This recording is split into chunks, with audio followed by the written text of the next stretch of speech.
بسم الله الرحمن الرحيم لا حول ولا قوة إلا بالله العلي العظيم الحمد لله رب العالمين وصلى الله على سيدنا محمد وآل الطيبين الطاهرين اللهم صل على محمد وآل محمد.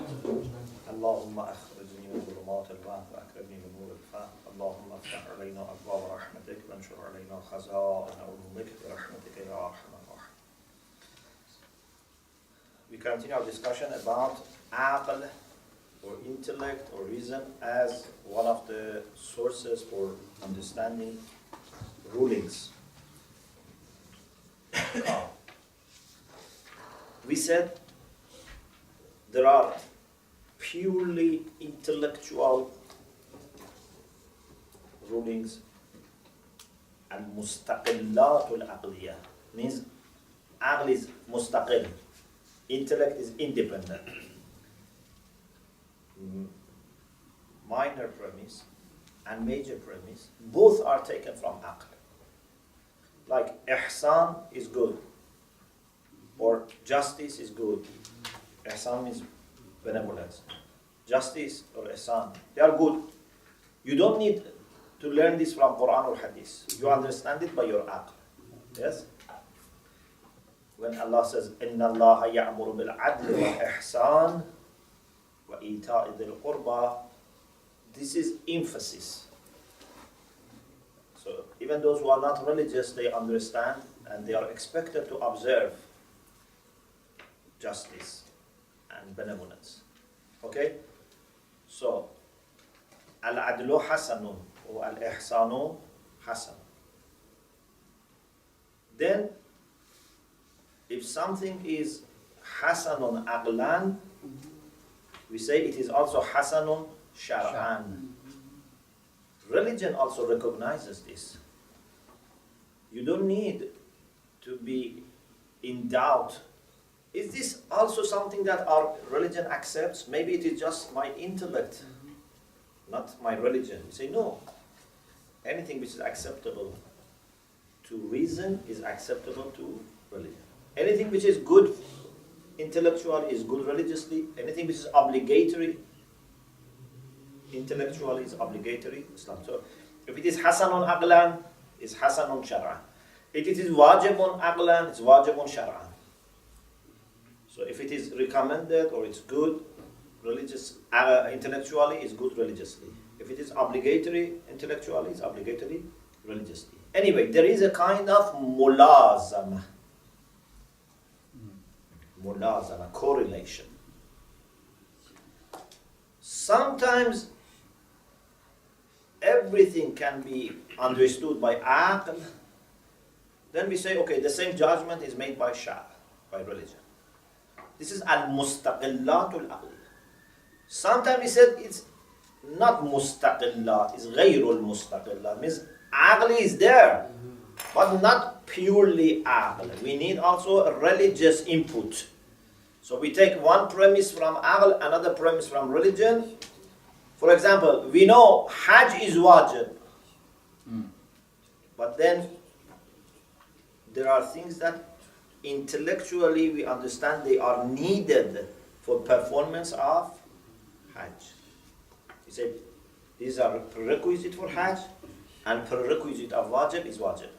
Muqaddamatul wajib wajib. Or for example, inshallah later we will discuss about al-ijza. Ijza. For example, if you are in a situation when there is no water and you do tayammum and you do your salat, later you find water, do you need to repeat your salat with wuzu or tayammum was okay and your salat is okay? Ijza means what was done in that condition is sufficient. Okay? And of course there are many types of ijza that inshallah we'll talk about it. Or for example, dalalatun nahi ala al-fasad. If something is prohibited, does it mean that it is also void? For example, if you are told, do not say your prayer in a house which belongs to someone else, and he is not happy.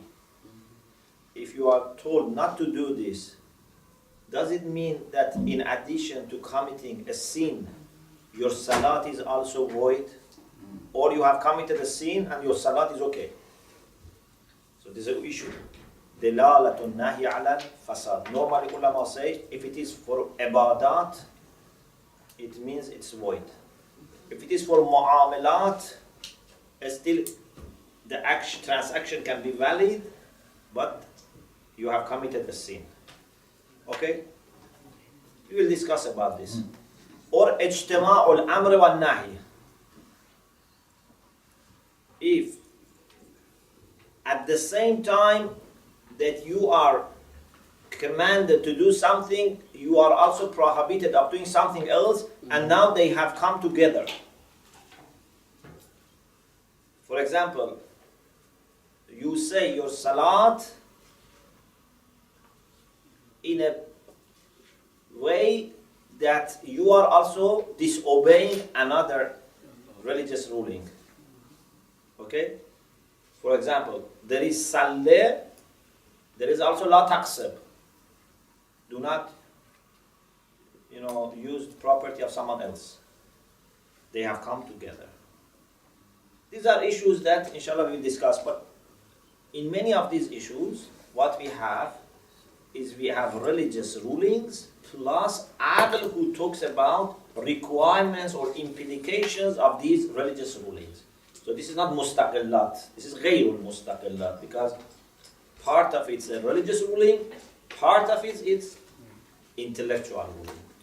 But what is important is whether it is purely intellectual, or it's partially intellectual, partially religious, the overall result is agreeable to religion, to Sharia. Why? Because كلما حكم به العقل حكم به الشرع وكلما حكم به الشرع حكم به العقل. This is قاعدة الملازمة.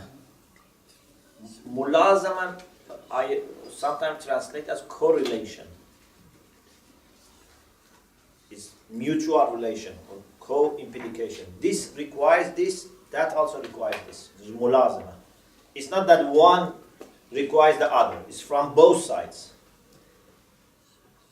If judgment is made by intellect, the same is made by religion. If it is made by religion, the same is by intellect. So whatever Quran, Hadith tell us, our aql accepts. Whatever aql says, Quran and Hadith accept. So we don't have any conflict here. It's a very comfortable position, because for some people between aql and religion there is sometimes conflict. There are things that they believe which would not be acceptable to aql. We say no. We don't have anything in Islam which is against aql. Yes, we have things in Islam which are above aql. That's another issue. What is the difference between against aql and being above aql? Above aql means that aql has not discovered the reason. Means aql is silent. It's not that, aql never says something when doesn't have authority. If you ask aql something and aql doesn't have authority, for example, because aql doesn't have enough data, aql keeps silent. It can be something very basic, like for example, if you ask aql, what is the taste of ice cream? Aql says, I don't have authority. Why you don't have authority? Because I don't have data. It's not something very difficult, but it's to be coming through perception. If you ask aql, how many people are in the next room? Aql keeps silent. It's not that aql makes a false judgment. Aql never makes false judgment. Aql keeps silent. If you ask aql about heaven, how many gates are for heaven? What are the blessings available in heaven? Aql keeps silent. So there are things that Aql cannot make judgment, but there is a hope that can collect information and make judgment. There are things that Aql can never hope to be able to understand because there is no way.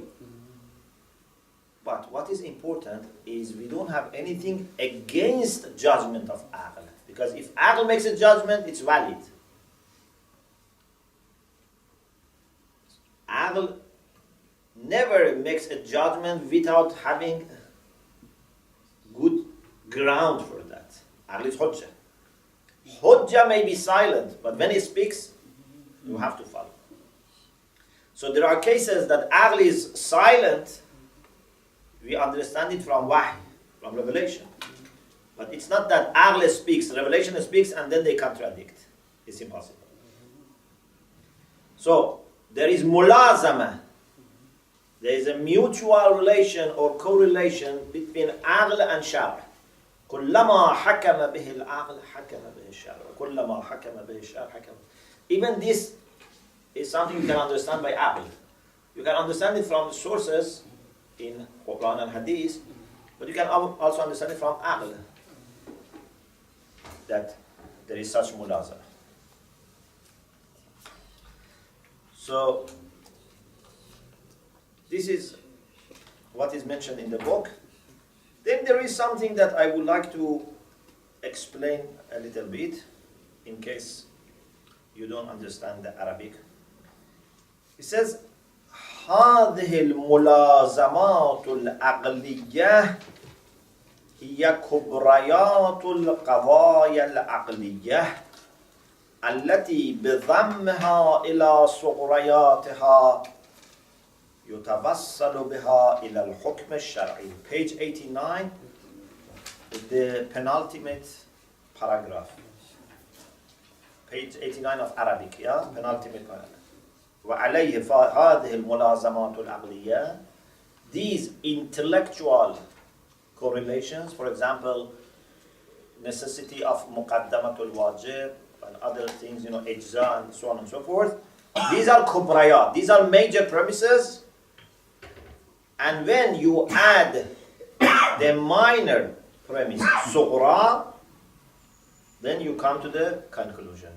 You know sughra and kubra? Yeah, in mantiq. Sughra, for example, we say, he is a human being, and every human being is mortal, for example. هو إنسان وكل إنسان فاني. So, صغرى is هو إنسان, كل إنسان فاني is كبرى. Okay? So, we take صغرى from aql or from religious sources, but we have a kubra, a major premise, which is from aql. Like, muqaddamatul wajib wajibun. And things like this. So, in other words, whenever faqih or mujtahid or jurist wants to understand the rulings which are not mentioned in the Quran and Sunnah, so Shari' Muqaddas, the sacred, the holy legislator has not mentioned them directly. There is no hadith about this, there is no text about this. We use our aql to see if there is a way to draw a conclusion out of available evidence. Available evidence can be purely intellectual or can be mixed. But it is aql that works on them to find out something about what we should do. So, this is about the ruling of aql and about mulazama. And he says, it's impossible to think that aql, the intellect, or uqala, the intellectual, the rational people. We are not talking about someone who is mad. We are not talking about someone whose mental, faculty doesn't work. If rational people They make rational judgments, not emotional judgments, or false judgment. But if they use aql and logic, whatever they come to as a conclusion would be agreeable to religious authority, Allah and Prophet. Why? Because Allah Himself is Khaliqul Uqala wa Khaliqul Aql. He's the creator of aql and the intellectual people. Rasulullah is Ra'isul Uqala. He's the head of Uqala. So if there is something agreeable to all Uqala, definitely Rasulullah accepts that. Definitely Allah subhanahu wa ta'ala accepts that. Because aql is valid hujjah, valid proof. So if you don't have any direct communication in religion about something, but still you can find out through aql, that's fine. That helps you to understand your religious position. Then he says, ulama have set up some regulations and some rules in order to determine the intellectual correlation. For example, when it comes to mustaqillat aqliya, purely intellectual rulings, they talk about at-tahsinu wa-taqbih al-aqliyan. Inshallah, in Baba Hadi Ash, we'll have a discussion about this, and you will see more discussion, inshallah, coming. Basically, this is the idea of whether goodness and badness are essential or not, are intrinsic or not, and then whether they are intellectual or not. Al-husn wal-qubh, al-dhatiyan wal-aqliyan. There was a debate between Ash'arites and Shiites and Mu'tazilites. So Ash'arites on the one side, Shiites and Mu'tazilites, who were called Adliya, the people of justice. They were on the other side. Ash'arites had the idea that husn wal-qubh, goodness and badness, are not objective, are not real. And there is no way, therefore, for us to understand them. God makes something good or bad. Therefore, we can only understand through religion. God says adl is good and zulm is bad. He could have said opposite. Which means adl and zulm in reality are not different. Externally, in real world, they are not different. When Allah says something is good, or when He says you must do it, it becomes good. He could have said differently.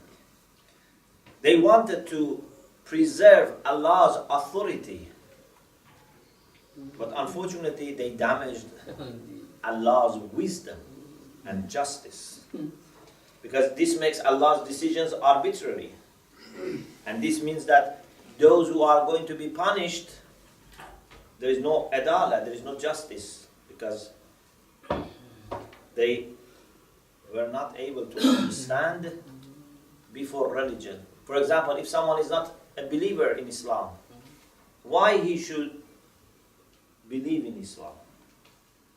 If there is no moral responsibility that you can understand it by your aql, this person says, I don't want to inquire, I don't want to do any research, and still Islam is not proved for me. If there is no intellectual or independent way to say that you have to make inquiry, you have to bother about the truth, then he says, I don't want to inquire. So this idea, which looks nice, makes the whole question of faith problematic. It means that there is no way to expect people to become religious. It makes Allah's decision arbitrary. So, the Mu'tazilites and the Shia had the idea that al-husn wal-qubh ذاتيان. They are intrinsic. They are part of the essence of the actions. And therefore, because they are really different from each other, there is a way for us to reflect and discover, even before religion. Even if you are not a religious person, you are expected to understand at least the basics of morality. You don't need to be religious and realize that you should not do bad to people, you should, especially, for example, to vulnerable people. You should not take the money of an orphan or deceive an orphan and take his money. You don't need to be a religious person to understand these things. You don't need to be religious to understand that you should keep your promise. Okay?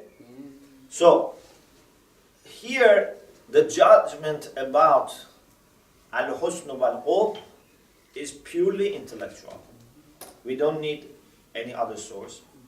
We can rely totally on aql. And if we have religious texts about this, it would be for support, for emphasis, not part of the argument. Because aql here can make completely the job.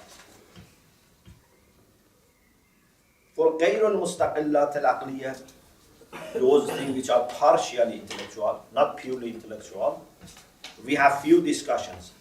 One is ijza, sufficiency. And that is when you do something either according to al-ahkam al-waqi'i or al-ahkam al-zahiri, al-awlawi, al-awwali or al-thanawi, and then later it is known to be different or the situation changes. Do we believe in ijza or not? Like, for example, you did tayammum and said your prayer, then later your problem is solved, you have water or you are able to use water. Do you need to repeat salat? Do you need to do qaza? Or, for example, your mujtahid issued fatwa, you acted upon it, later his fatwa changes. Do you need to repeat if the second fatwa says those actions were void? These are all discussed under ijza. Sufficiency means what has been performed is sufficient. You don't need to repeat, you don't need to do qadha. This is something that we will discuss later. But this is not mustaqillat, because part of it is religious, part of it is aqli. Because it's about ijza of something which has been done religiously. So is there any difference between ajza and ijza? Yes, ajza means parts. Ijza means sufficiency. Mujzi means sufficient. If you read the Risala Amaliyah of any marja, if it is in Farsi or Arabic, they say, inshallah, acting upon this book is mujzi. Va mubra'un lidhimma. Means it's sufficient and your responsibility, inshallah, is taken care of. Yes. So mujzi means sufficient. But ajza is different. Yeah, that's part. That's part. From juz. Yes. What is ijza? Ijza means it's sufficient. You don't need to do it again or you don't need to do it later. Muqaddamatul wajib. One of the discussions about muqaddamatul wajib. Is muqaddamatul wajib wajibun? When you have to do something and that cannot be done unless another thing is done. Like applying for visa for Hajj. Is this necessary or not? Azed. If two things are opposing each other, two rulings opposite each other, we have Zadd Am, Zadd Khas, inshallah we'll talk about it. Zaddul Am means, for example, you have to not to be here. For example, one ruling says you must say your prayer. Another ruling says you must not be here. This is Zadd Am. Zadd Khas means another one says not to say your prayer. Say prayer and not to say prayer. Zadd Khas, Zadd Am. If you are in a case that you have both opposing rulings, what is the judgment of Aql here? Ijtima'ul amr wal nahy. And that is when there is overlap. There is a command, there is prohibition, they overlap over certain cases. What should we do?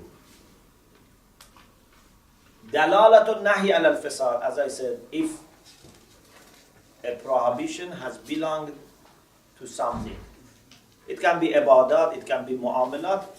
As I said, for example, sometimes it said that don't do this mu'amala. For example, if it is said on the day of Jum'ah, when Salatul Jum'ah is going on, dharul bay', you should not do business. Does it mean that if you do business, it's void, or still the business is valid, but you have just done something wrong? Or maybe a sin, if we say it's horma, if it's a makruh, it's just wrong. So, it's an issue of fasad, means void, being void. This transaction is void or not. Or for example, if you are told, la ta'kulur riba. So now, if you do riba, is this riba your money? If you have taken riba. Or if you have given riba and instead you have taken something, is the transaction valid? Or you have just committed sin? You know, if you say it's valid, means you have committed sin. If you say invalid, means committed sin, plus you have to give him back. So these are things that we will discuss according to the rulings of Aql. Sometimes for some of them, we have also guidelines from Sharia. So then we discuss it in two levels. According to Aql and according to Sharia. Like, Ta'awud al-Taraji, we discussed it in two levels. Asl al-Awwali and Sanad. In any case, the general pattern is this. First, pardon? Which page are you on? 91. 91. End of page 91. At-tariqatul amma. The general pattern, or general, if you want to translate it literally, general path, general way, is first, you have to make sure that there is mulazama. In your case, there is a mulazama. If you establish that there is mulazama, then you say, we have a general rule which says, كلما حكم به العقل حكم به الشارع. So we apply this rule to this case in which we have mulazama. So you say there is mulazama here, and the qaida of mulazama says that whatever is made by reason must be made by religion. So that mulazama is now religiously also significant. Not only it's intellectually significant and acceptable, it's also religiously acceptable. So you have come to your conclusion.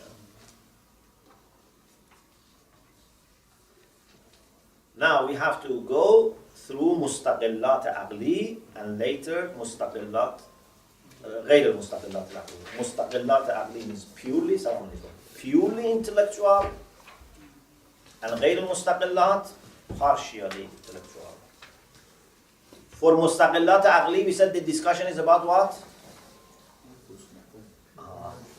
About goodness and badness.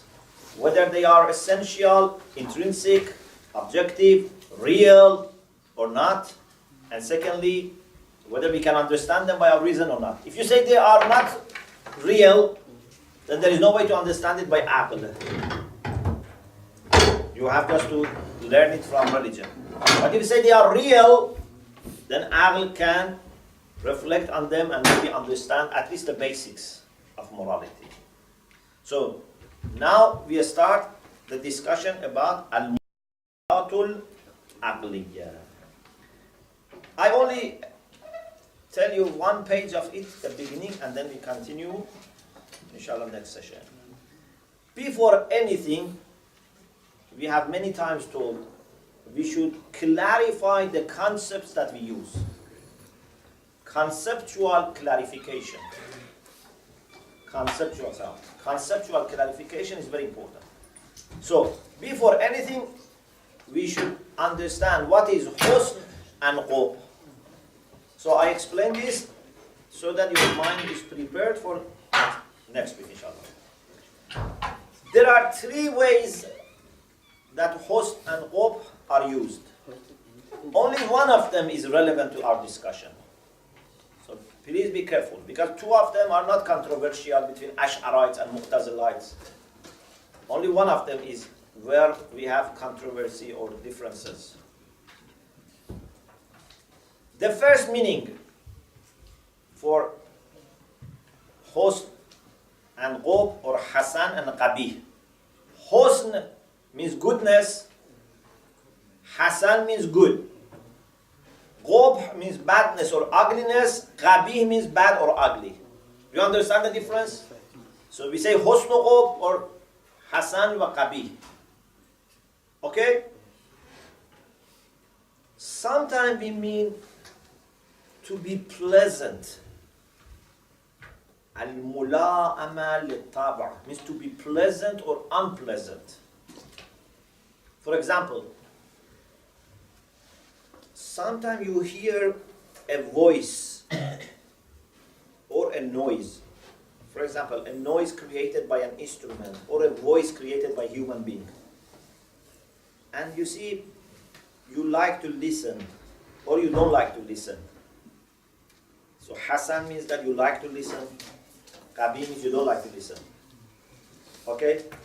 For example, Allah says, "Inna ankara al-aswat la sawtul hamir." This is not for religious people. This is for everyone. You don't like to hear the voice of donkey. Okay? But if it is, for example, some birds, it's very nice. Or for example, some smell can be nice, like a rose, like jasmine. Some can be bad, like rubbish. So, sometimes we use husn wal qub in the sense of something which is pleasant to our nature or unpleasant. Is there here any disagreement that we can understand what is pleasant or not pleasant? No, there is no disagreement here. So this is not our discussion. Second, sometimes we use husn in the sense of perfection and qub in the sense of incompletion, imperfection, deficiency, fault. Again, here there is no disagreement. For example, if you have a knife which is very sharp, can help you in cutting, we say it's a good knife. What is a bad knife? Something that cannot cut. If you have a, I don't know, for example, car which runs very smoothly, is reliable, it's a good car, otherwise a bad car. Goodness and badness, or husn and qub in this sense, is not controversial. This is not what Ash'ari and Mu'tazilites, disagree. This is something we can understand by ourselves. So, the first sense, which is mula'amatu tab wa ghayru mula'amatu tab or munafarat tab, to be pleasant or unpleasant, is not controversial. The second meaning, to be perfect or complete or not to be perfect and complete, again no problem. There is no controversy here. The third meaning is what Mu'tazilites and Shiites on the one hand and the Ash'arites on the other hand disagreed. The whole issue of husn qub is here.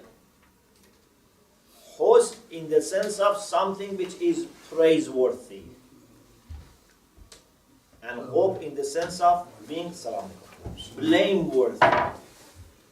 These are controversial. Moral goodness, moral badness, this is controversial. something that when you do it, you are praised. Something that when you do it, you are blamed, you are disliked. Ash'arites had the idea that if there was no religion, no communication from God, everything was equal. There was no difference between doing adl or not, doing ihsan or not, keeping promise or not, betraying or not. Everything was equal. It is because of religion that we have some list of good things and some list of bad things. Who created this list? Religion. But we say no. These lists are real. And religion has come to help us to have a better understanding. You understand the basic of it by your aql, but to complete, to make sure that you don't make mistake, to go into details, to know what to do when there are conflicts, you need religion. Otherwise, even without religion, you can understand the basics of akhlaq, and you are supposed to observe the basics of akhlaq, and it is by understanding and following those basics that you come to religion. Otherwise, you will not even be able to establish religion.